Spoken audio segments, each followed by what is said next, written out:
Ассаламу алейкум, кадірлі Казспорт телеарнасының көрермендері, сіздердің назарларыңызда Көкпардан Қазақстан Республикасының ересектер арасындағы 17-ші чемпионаты. Бұл чемпионат мамыр айында Алматы қаласында өткенін айта кеткеніміз жөн. Сонымен дәл қазір сіздердің алдарыңызда Алматы қаласының құрама көкпар командасы мен Ақтөбенің жігіттері өзара бақталастырады. Жалпы екі командада да күштері тең, екеуінің де жігіттері өте сәтті өнер көрсетіп жүр деп айта алмасақ та, қазіргі таңда біршама көкпардағы мықты командаларға тегеурінді қарсылық көрсететіндердің арасында. Міне сіздердің назарларыңызда Мағжан Ахетовті көрсетті. Ақтөбе қаласының, жалпы Ақтөбе облысының құрама көкпар командасымен таныстыра кетейік. Бірінші нөмірде Мағжан Ахетов, екінші нөмірде Мейрамбек Алиев, үшінші нөмірде Самат Алир, төртте Тимур Иманғалиев, бесте Нұрлан Додай, алтыда Шыңғыс Бошанов, жетінші нөмір Бейбарыс Маратұлы, сегізінші нөмір Шымболат Тұрдыбай, тоғызда Дәулет Сейділлә, онда Серік Мырзашев, 11-де Нұралы Бұздаев, 12-де Бердіғали Жәкішев. Ал Алматы қаласының құрамы мына тізімде өнер көрсетеді. Ақылбек Қымызбаев, екінші нөмірде Серік Жүнісбаев, үшінші нөмірде Нұрлан Бейсенбаев, төртте Елдос Өркен, бесте Дулат Батырбеков, алтыда Мадияр Сейдуалиев, жетіде Дулат Есенбергенов, сегізде Айтбай Нартай, тоғызда Жантөре Әбдәлі, 13 нөмір Жаслан Рүстембеков, 11 Нұрболат Оспанов, 12-де Шерхан Сәбден. Қадірлі телегөрмен, ал ортадағы төрешімен сіздердің назарларыңыз тұр. Бақытжан Төлегенов Қызылорда облысынан және оның командалық және оның әріптестері Қапталдағы төрешілер Ақылбек Меңдіғалиев, Бейбіт Салмаев және Бақытжан Кенжебеков. Қадірлі телегөрмен, Маңғыстау облысы, Қызылорда облысы, міне осы жігіттер өзара тартысқа түскен. Ақтөбе мен Алматының ойынында әділ төрелік қызмет атқарады деген сеніміз мол. Ал Алматы қаласының командасының жетекшісі Нұржан Бимағамбетов, ал команданы жаттықтыратын ұлттық спорттың ақсақалы Дербіс Байділдаев. Қадірлі көрермен, ал Ақтөбе облысы міне сіздердің назарларыңызда. Ақтөбе облысының командасының жетекшісі Ақтөбе облыстық ұлттық спорт түрлері мектебінің директоры Бақтияр Төлеуов, ал командасын жаттықтыратын Абат Аймағамбетов. Абат Аймағамбетовтың жаттықтыратын жігіттері өте көп. Мәселен, Аударыспақтан Абат Аймағамбетов шәкірттері өткен жылы Қазақстан Республикасының жастар арасындағы командалық есепте бірінші орын алған. 5 салмақ бойынша соның 4-еуінде финалға шығып, жоқ 5-еуінде де финалға шықты, 1-еуі күміс алды, қалғандары алтыннан алқа тағынған болатын. Міне осындай ең үлкен рекордтық жеңіске қол жеткізгені бар еді бұл ақтөбеліктердің. Ал көкпардағы бабы мен батыр бағы қалай қатар шабама, оны бүгін өздеріңізбен бірге көреміз. Сонымен Кішіңбірде жатқан серкеге талас барысында 6-шы нөмірдегі Ақтөбенің шабуылшысы Шыңғыс Бошанов аттан құлап түскенін көрдік. Десекте ақтөбеліктер серкені жерден көтеруге барын салғанымен, Алматы қаласының жігіттері Дулат Батырбеков атап айтқанда ерлік кетті. Серке Дулат Батырбековтың тақымында тізгінді тартып келе жатқан көріп отырсыздар. Сонымен 4-ші нөмірдегі Елдос Өркенге өтті. Елдос Өркен алаңның сыртына шығып кетпей, астындағы қарагер қасқаның тізгінін қалай ойнатып келе жатқанын көріп отырсыздар. Міне тізгінді тартып, қалың доданың ту сыртымен айналып кетуге шешім қабылдаған екен. Ақтөбеліктердің де қараңыздар, шабуыл жасап жатқан Алматы қаласының балуаны итін қандай қорғанысы қос атпен бірдей құлады. Бірақ әрине бұл жерде ешқандай да ереже бұзылған жоқ. Өздіктерінен құлағанын көріп отырсыздар. Міне тағы да бір Ақылбек Қымызбаев серкені жерден көтере бергенде аттың тұяғы сол серкенің өзіне сүрініп қап қайта құлап кетті. бәрі бірдей құлап жатыр. Кәдімгі велоспорттағыдай. Ақтөбеліктер Серкені жерден көтерген, бірақ ойын алаңының сыртынан шығарып жіберуге тырысты Алматы қаласының жігіттері. Енді толықтай Мағжан Ахетов Серкені ойын алаңының сыртынан алып кетті. Ортада жекпе-жек сайысы болады. Жекпе-жекке де көбінесе болса ақтөбеліктердің тарапынан Мағжан Ахетов шығатын, бірақ бұл жолы басқа спортшы алмастырған секілді. Тимур Иманғалиев шығыпты, Шерхан Сабденге қарсы. Тимур Иманғалиев 4-ші нөмірдегі ақтөбелік палуан. Ересектер арасында ерекше көзге түсіп жүрген жігіттердің бірі. Тәртібімен де, ойындағы білгірлігімен де, ептілігімен де ерекше танылып келе жатқан азаматтардың бірі һәм бірегейі. Бірақ ортадағы шеңбердегі жекпе-жекті жеңіске жеткен дегенмен ойын алаңының сыртына шығып кетті. Енді барлығын қайтадан басынан бастауға тура келеді. Шерхан Сабден мен Тимур Иманғалиев қайта кездесті.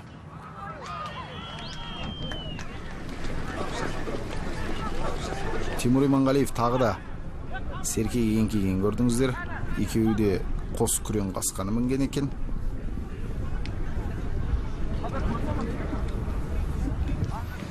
Тимур Иманғалиевтің қолы көрінді. Серкеге жармасқан. Енді тік тұрып тақымға басып алу керек. Алматылық қарсыласы Шерхан Сабден Серкеге жетем дегенше, болмаса аттың тізгінін кішкене бұру керек. Міне Темірхан Иманғалиев өте дұрыс жасап жатыр. Атты тебініп тұрып бұру керек қой. Сол кезде Серкені жылып кетеді. Міне жарайсың Темірхан, тамаша. Серкені өз тақымына басып алды. Бүкіл команда енді ойынға араласатын белгілі. Ортадағы шеңберден шыққандан кейін, егер осы шеңбер жекпе-жек болып жатқан кезде кімде-кім ішіне кіріп кететін болса, онда ол 2 минутқа, не болмаса төрешінің шешім бойынша 5 минутқа ойыннан шеттетіледі. Бірақ әзірге ондай ереже бұзуларда көз шалып отырған жоқ. Екі команданың жалпы ойын барысында айттық қой, терезелері тең командалар деп, сондықтан бұл жерде таластың көп болатыны, тартыстың жиі орын алып тұратыны белгілі жағдай. Кім бірінші жерден еңкейіп Серкені алса, негізі көп командаларда сол салымды болып жатады, бірақ бұл екі команданың арасында бір-бірінен тартып алып жататын, ойын алаңның сыртына шығарып жіберіп жататын әдістер көп қолдануға тиісті. Өйткені екеуінің де тактикалары ұқсас бір-біріне. Қаншама ойындарын байқап жұмыс, көріп жұмыс.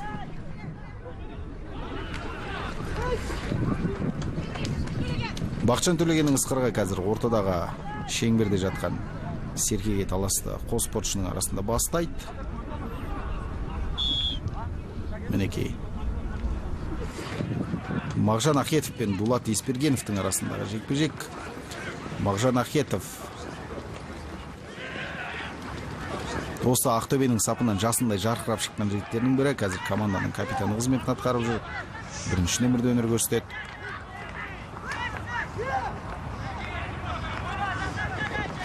Бірақ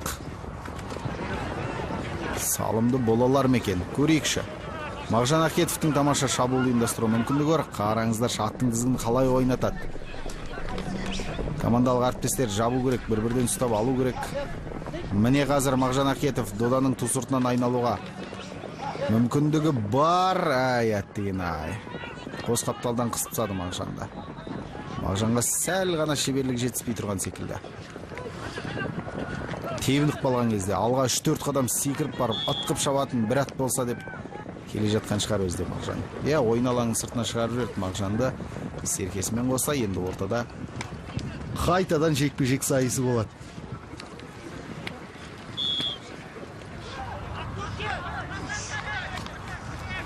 Дулат Еспергенов пен Мағжан Ахетов қайта шықты. Бірінші жекпе-жекте Мағжан Ахетовтың мерей үстем болған.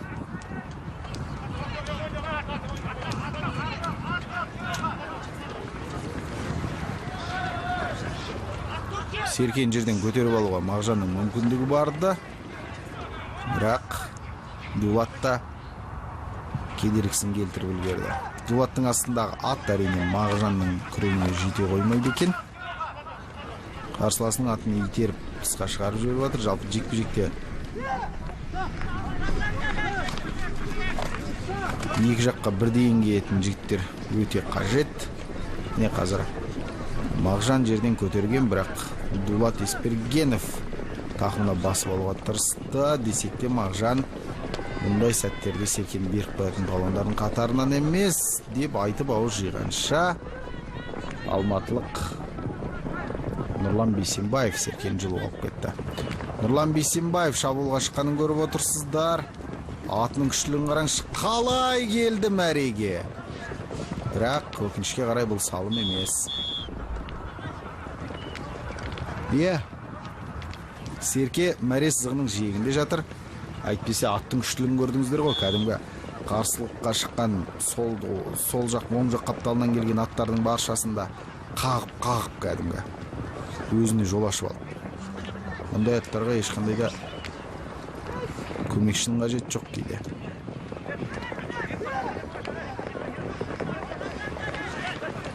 Серке алматылықтардың тақымында, бірақ тақымға басып жүре алған жоқ. Ақылбек Қымызбаев Жамбыл облысының Құлан ауданында туған атақты луговойдың жігіті. Жастайынан бәйгеге шауып, жәкей боп, қаншама бәйге ұтқан жігіт бұл өзі. Ат баптайды. Міне көкпарда да өзінің мықты екенін көрсетіп жүрген жайы бар. Ұлттық спорттың жай күйіне жаны ашитын жігіттердің бірі осы. Міне қараңыздар, қалай алып келе жатыр Серкені. Міне қазір салым болуға тиісті. Салым. Ақылбек Қымызбаев, қадірлі телекөрермен. Өте тамаша салым. Ойынның 12-ші минутында Ақылбек Қымызбаев Ақжал дейтін сәйгүлігімен алғашқы салымды салып үлгерді. Есеп ашылды, қадірлі телекөрермен. Алматылықтар өз алаңдарында осылайша алғашқы есепті ашып отыр. Ақылбек Қымызбаев сол Жамбыл облысының Құлан ауданында 1985 жылы туған.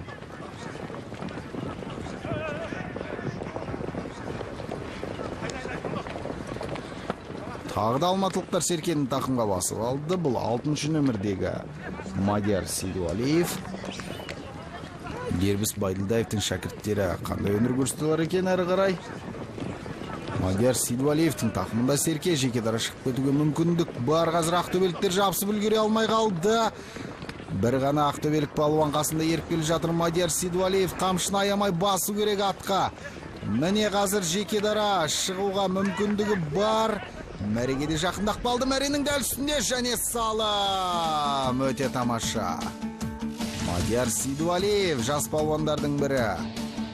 1992 жылы туған палуан, Тортөбел деген атымен тамаша салым.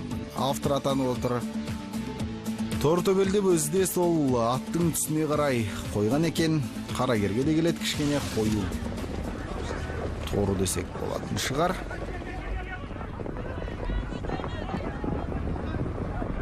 Мінекей. Алматылықтар жарайсыңдар дейміз. Керемет салымның авторлар атанып отыр. Екі команданың, анығырақ айтқанда, екі палуанда. Біреуі Ақылбек Қымызбаев, екіншісі Мадияр Сейдуалиев.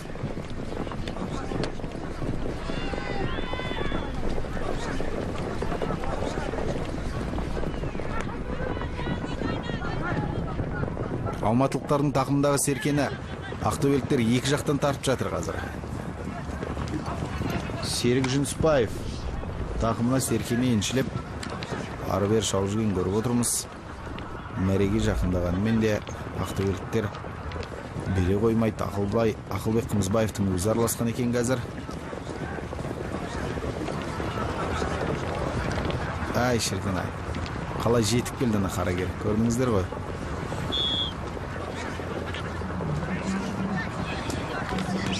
Нұрлан тізгіндеген күреңнің жанына Нұрлан Дуда жетіп кеп Серкені жұлып атқан сәтін көрдік. Нәтижесінде Серке ойын алаңының сыртына шықты. Енді Самат Абиер мен Дулат Еспергенов өзара мықтын анықтайды.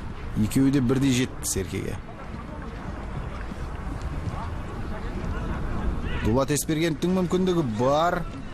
Міне Дулат бір сирақтан, Серік бір сирақтан көтерген. Кім болып тақымға бірінші басады екен?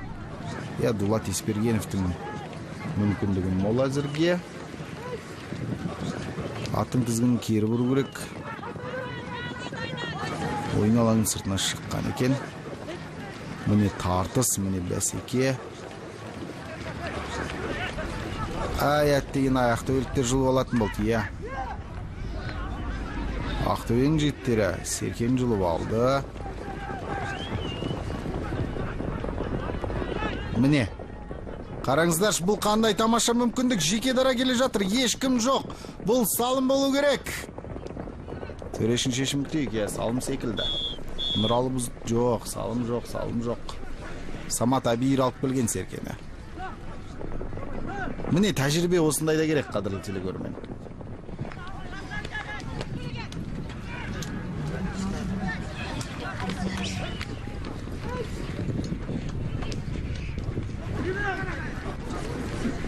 Енді ортадағы шеңберге тасталады, Серке жалпы командалық тартыс басталады.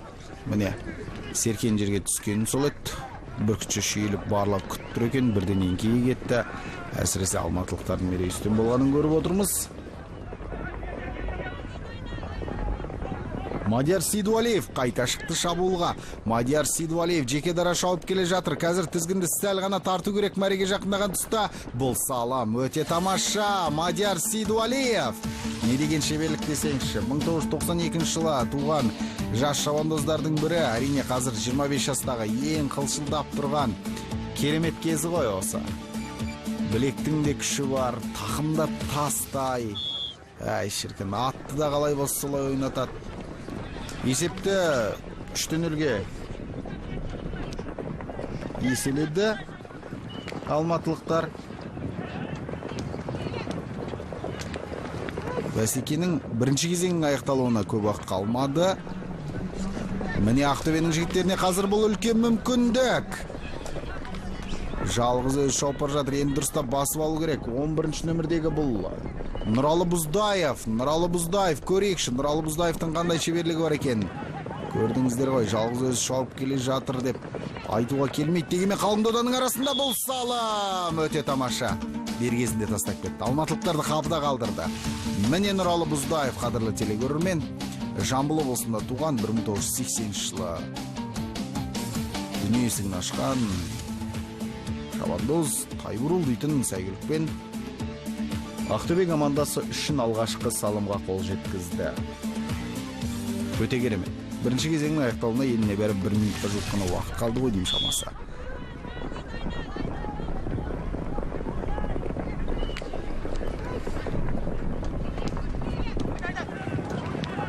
Ақтөбеліктер тағы да Серкені жерден көтеруге мүмкіндік болған. Өзі ақырын келді ғой, соның өзінде көтере алмай қалды.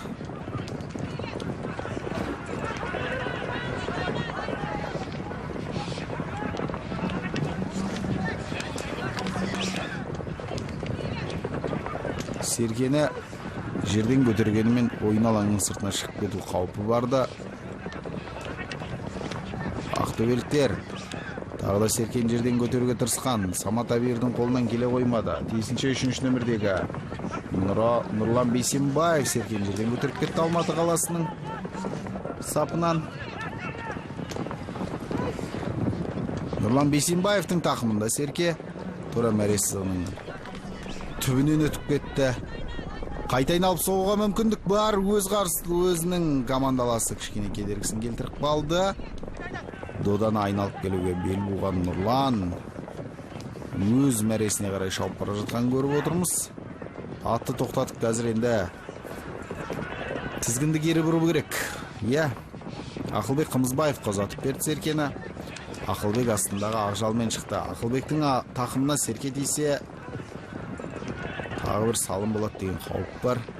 Қараңыздар, Серкені аттың үстінде шауып бара жатып өзіне ыңғайлы жаққа айналдырып алған еді, бірақ сол әрекеті кішкене оған кедергісін жасады. Әлде болса тура ойын алаңның жиегінде жатыр Серке.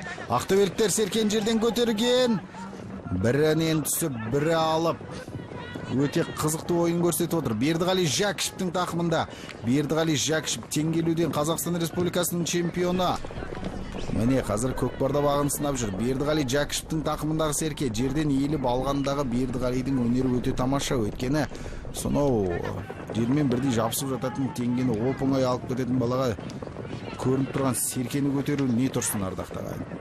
Ойынның аяқталуына да көп уақыт қала қойған жоқ. Бірінші кезеңінің сонда да екі команданың жігіттері алма-кезек серкені өз тақымдарына басып, керемет ойын өрнегін көрсетіп жүргенді көріп отырмыз. Иә, бірінші кезеңде өз мәресіне жетті.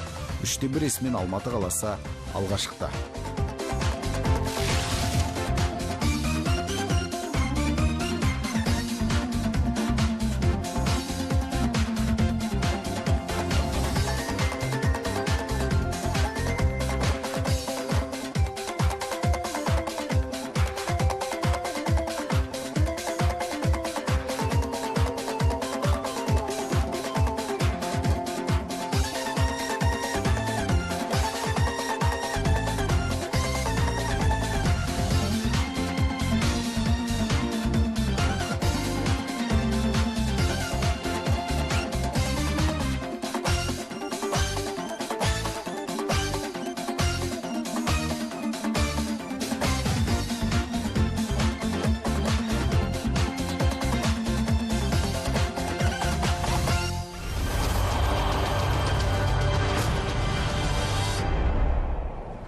Арнамызға енді ғана қосылған көрермендер болса айта кетейік, бұл көкпардан ересектер арасында Қазақстан Республикасының 17-ші чемпионаты Алматы қаласының құрама көкпар командасы мен Ақтөбе облысының құрама көкпар командаларының арасындағы бәсекені тамашалап отырмыз. 3-1 есебімен алматылықтар алға шыққан.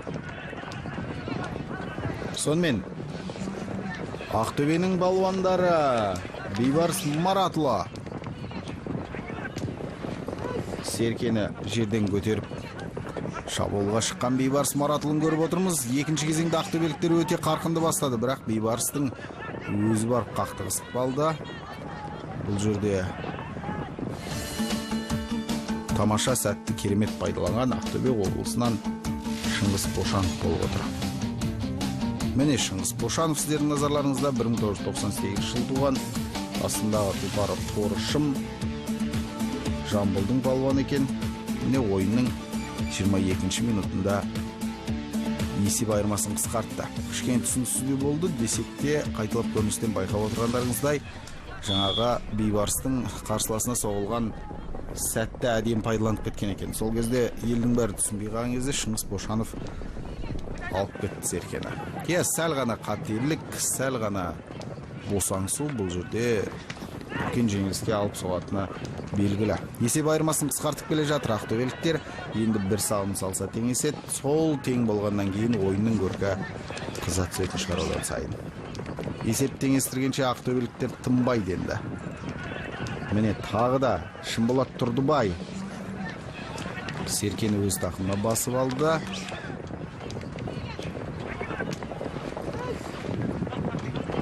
Шымболат Тұрдыбайдың тақымында серке. Шымболат өз мәресіне, өзінің туы тігілген мәреге қарай шауып келе жатқан сәтті көріп отырмыз. Әттеген ай, серкен жерге түсіріп алды. Мағжан Ахетовтың ойынға араласқан байқадық, бірақ қайта шыққан екен. Өйткені командасында жігіттердің саны толық.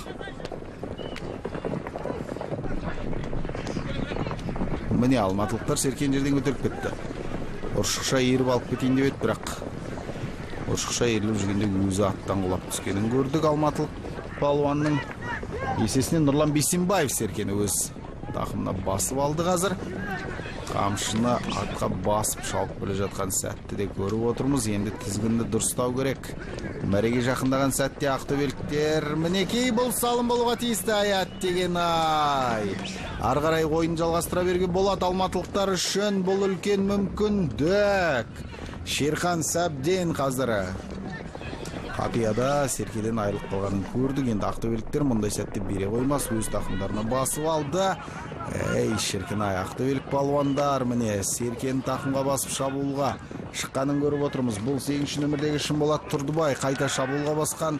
Шымболат Тұрдыбай кішкене тік жүрген кезде бәлкім бұл шабуыл нәтижелі болар ма еді. Әттеген айдаймыз десек те, екі команда енді бәрін қайтадан басынан бастайды. Ортада жекпе-жек.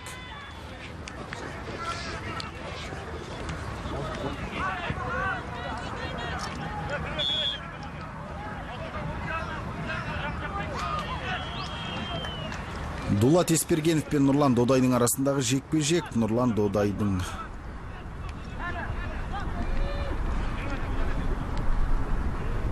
Дулат Еспергенов қазір мерей үстен болды. Қарсыласынан Серкені бірінші болып жерден көтеріп алғанын көріп отырмыз. Дулаттың тақымдағы Серкеге жабысқан ақтөбелік палуандар көп ақ.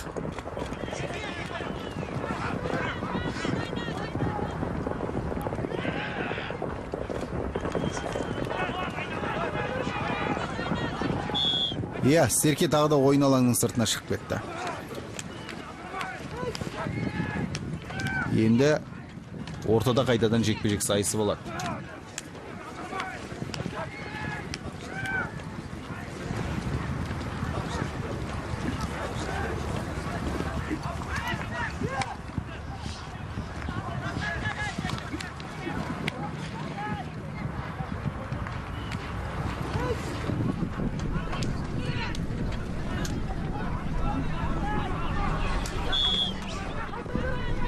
Ортадағы жекпе-жекте Мағжан Ахетов пен Дулат Еспергенов өзара бақталастыруда.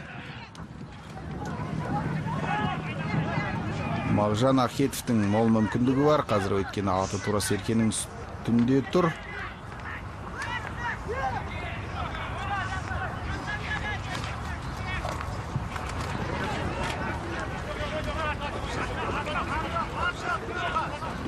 Мағжан Ахетов әлде болса Серкенің түбінде. Дулат Еспергеновтың атын жақындатпай тұр. Жекпе-жек деген осы болса керекті.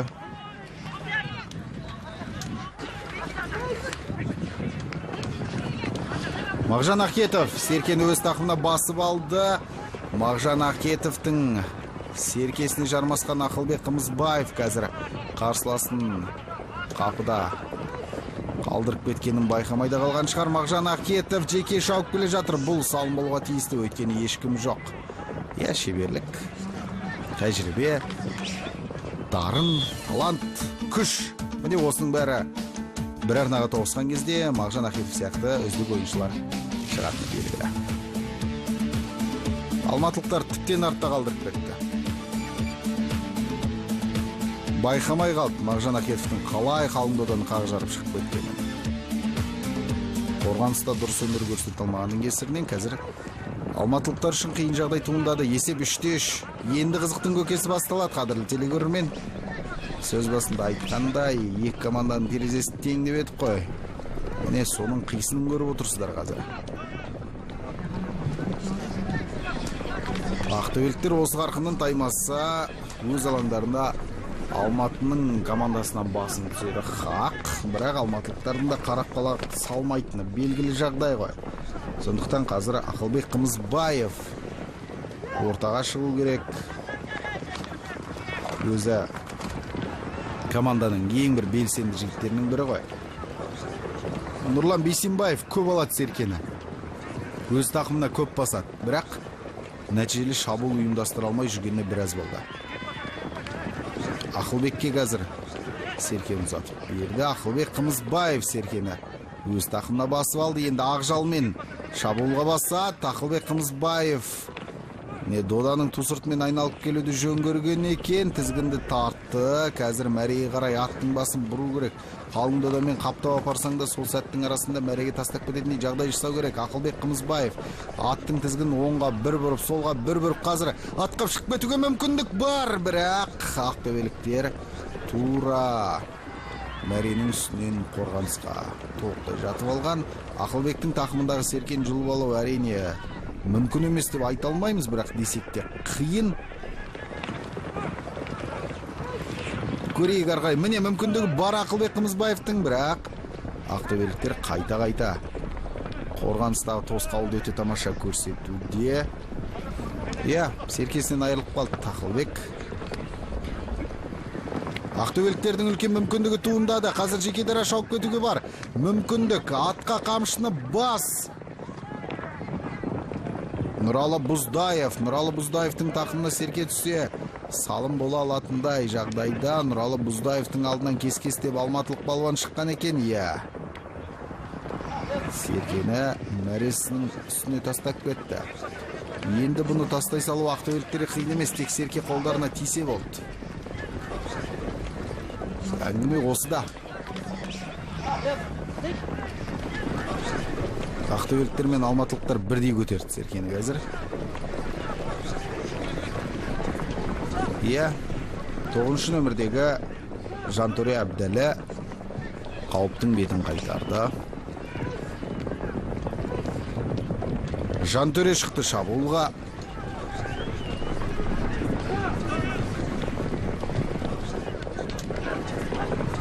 Міне айналып қайта соққан сеңдей. Қазір шабуылға басады. Жантөре Әбдәлі. Мәренің түбіне келген кезде қалың ақтөбеліктер қаптап кетті. Нұрлан Бейсенбаев қайтадан серкені өз тақымына басып алды. Нұрлан Бейсенбаев қараңыздар қалай өткен еді. Қарсыласынан бірақ екінші бір қорғаушы Нұрланның тура табалынан кезікті ғой шіркін. Ақылбек Қымызбаевқа қайта ұзатып берді серкені. Өзі Ақылбек, ақылды палуан. Ақылбек десе Ақылбек өзді. Ақырын ептеп ақжалмен мәреге жетіп қалады. Қараңыздар қалай айналып келді және бұл салым. Ешкім күткен жоқ Ақылбек Қымызбаев осылай айналып келеді деп.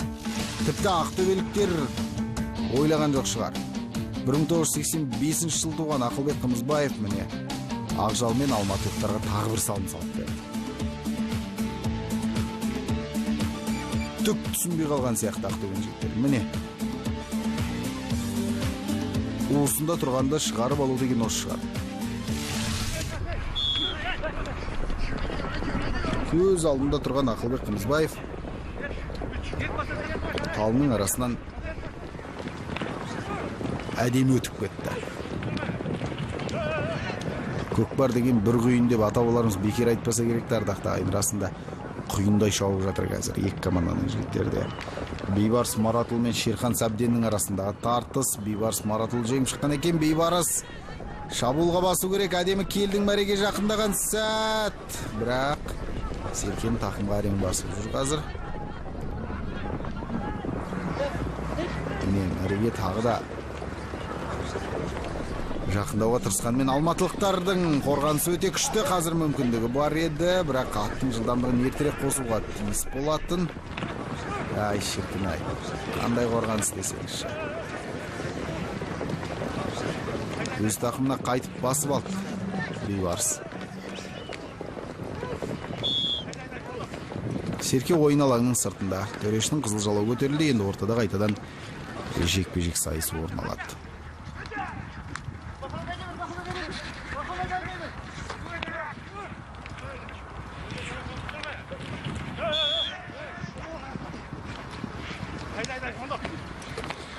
Дулат Еспергенов пен Мағжан Ахетовтың арасындағы жекпе-жек. Дәл осындай жекпе-жектен кейін Мағжан Ахетов бір салымға қол жеткізген, оны ескеру керек. Осы жолда сол жетістігін қайталай алар ма екен? Тағы да серкені Мағжан күтпеген жерден өз тақымына басып алды. Мінекей, бір алматылық балуанның айласын асырып кеткенін көрдік, бірақ ойын алаңның сыртына шығып кетті. Мағжанның астындағы аты сыртқа қарай көп шауып жүр. Тәрбиелеу керек.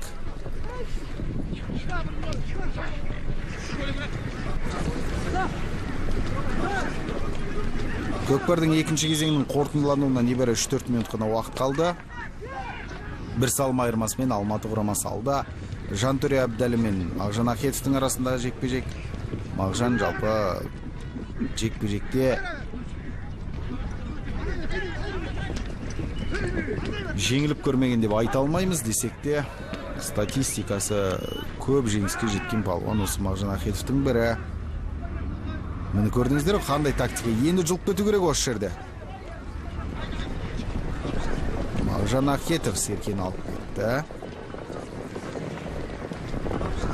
Кейін шабуылға шық. Есеп теңестіруге мүмкіндігің бар, Мағжан. Алматының жігіттері қорғаныста қалай өнер көрсетті. Аяттегенде тағы да ойын алаңының сыртына шығып кететін болды. Шыққан жоқ, дегенмен Алматының жігіттеріне бұл оңай жауап келмей қалды. Оның үстіне тура сол жерде Ақылбек Қымызбаев табылақ етті. Ақылбек Қымызбаевтың серкесі тақымға тисе, онда ақтөбеліктер үшін бұл қауіпті сәт деп толықтай айтуға негіз бар. Себебі Ақылбек айтпай келетін жау секілді қапияда бір әдемі шабуылдарды ұйымдастырып жібереді. Міне, тағы бір шабуыл, және нәтижелі шабуыл. Айтып ауыз жиғанша Ақылбек Қымызбаев есепті еселеді. Ақжал дейтін сәйгүлігі ойынның 38 минуты. Небәрі 1 минут қана уақыт қалды бәсекенің аяқталуына. Тіпті қазір Серкен ортаға келем дегенше де аяқталуы мүмкін. Сондықтан ақтөбеліктер енді жеңіліс табатын болды. Сөз жоқ. Жаңа ғана Мағжан Ахетов шабуыл жасаған кезде есеп теңестіру керек еді. Сол кезде ғана бір жіптің ұшы шығар еді. Ал енді алматылықтар 2 салым айырмашылығымен қалған бірен-сәрен уақытта бере қоймайды. Оның үстіне шабуылды үдетті. Тағы бір салым салып кетпесе осы кезде 13 нөмірдегі Жасұлан Рүстембеков қазір шабуылға шыққан. Жасұланның тамаша мүмкіндігі бар. Есепте еселеуге аттеген. Ай, Жасұлан! Бұл не істеген? Жалғыз өзің келе жаттың ғой. Асықпай, саспай келіп тізгінді тартып, мәренің үстіне тұрып барып тақымды ашып жүре жазылатын кез ғой. Соншама шауып барып, Серкен алыстан лақтырғанымен Жасұлан Рүстембеков бұл керемет мүмкіндікті пайдалана алмады. Мұндай сәттер енді туы қиын. Ақтөбеліктер енді бере қоймайды. Тағы да тастады, тағы да шығып кетті. Ортада жалпы командалық тартыс болуға тиісті, бірақ төрешінің сықырғы шалынатын секілді.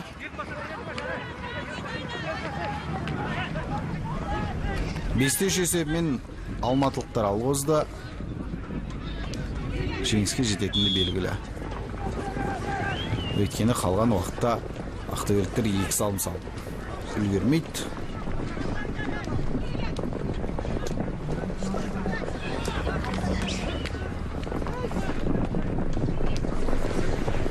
Тым болмағанда 1 салым айырмасын қысқарту керек еді. Алматының жігіттері қайта алып қашты Серкені. Әй, шіркін-ай, енді осы жол салым болатын шығар. Өй, әттеген-ай! Бұл не деген тас-тас құрсын? Алға қарай созып тастаған емес. Мұндай кезде тізгінді тоқтатып барып тастау керек еді. Иә, бәсеке аяқталды. Төрешінің сықырғы естілді. Екі команданың жігіттерінің бір-біріне реніші жоқ шығар. Алматылықтар ойынның соңғы сәтінде 2 салымнан айырылып бар. Өкінішті ақ, дегенмен оттай теуір 2 салым айырмасымен. Сонымен бүгін Ақылбек Қымызбаев 3 салымның авторы атанды. Мадияр Сейдуалиев 2 салымның авторы атанды Алматы қаласынан. Ал Ақтөбе қаласынан Нұралы Бұздаев, Шыңғыс Бошанов, Мағжан Ахетовтер 1-1 салымнан салып шыққанын көрдік. Осылайша Алматы қаласы мен Ақтөбе облысының командаларының арасындағы бәсеке өз мәресіне жетті. 5-3 есебімен жергілікті команда алаң иелері алматылықтар жеңіске жетіп отыр. Құттықтаймыз. Бұл көкпар бағдарламасы. Әрбір апта өздеріңізбен қауышып тұрғанымызға қуаныштымыз. Бағдарламаның режиссерлары Руслан Дәулетов пен Нұрсұлтан Темірханов, ал комментатор әдеттегідей мен өздеріңізбен бірге Қайырхан Дәулен. Жеңісті күндеріміз көп болсын дейміз. Амандықта, саулықта қауышқанша.